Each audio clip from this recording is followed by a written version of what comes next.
নমস্কার সকল দর্শক বন্ধুদের আরও একটা নতুন ভিডিওতে অনেক অনেক স্বাগত।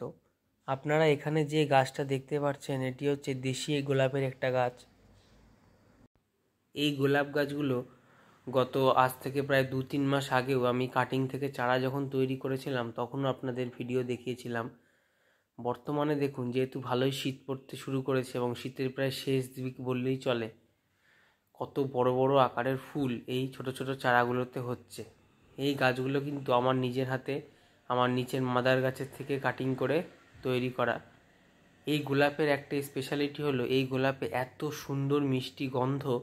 আপনার ছাদে যদি আপনি একবার এই দেশি গোলাপের এই ভ্যারাইটিটা লাগান, যেমন দেখতে সুন্দর তেমন সেন্টও সুন্দর।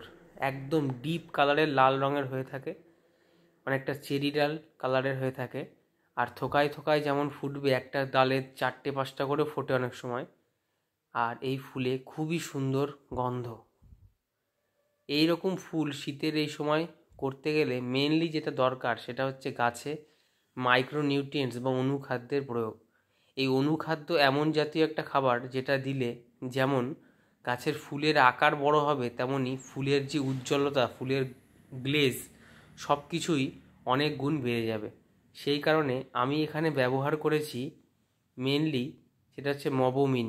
আপনারা মবোমিন যে কোনো সারের দোকানে পেয়ে যাবেন। এর মধ্যে যেমন আপনারা কপার পাবেন, জিঙ্ক পাবেন, আয়রন পাবেন, সব কিছুই আছে। এরকম অনেকগুলো উপাদান নিয়ে এটি তৈরি। আপনারা এর পরিবর্তে অন্য কোনো যে কোনো ব্র্যান্ডের মাইক্রোনিউট্রিয়েন্টস ব্যবহার করতে পারেন। এর সাথে সাথে সর্ষের খোল আর বাদাম খোলের জল এবং ওর মধ্যে অল্প পরিমাণে ভেলি গুড় মিশিয়ে যদি ভালোভাবে গাছের গোড়ায় প্রতি সপ্তাহে 1 দিন করে দিতে পারেন, খুব ভালো রেজাল্ট হবে। মোটামুটি 100 ml একটা ছোটো গাছের জন্য যথেষ্ট।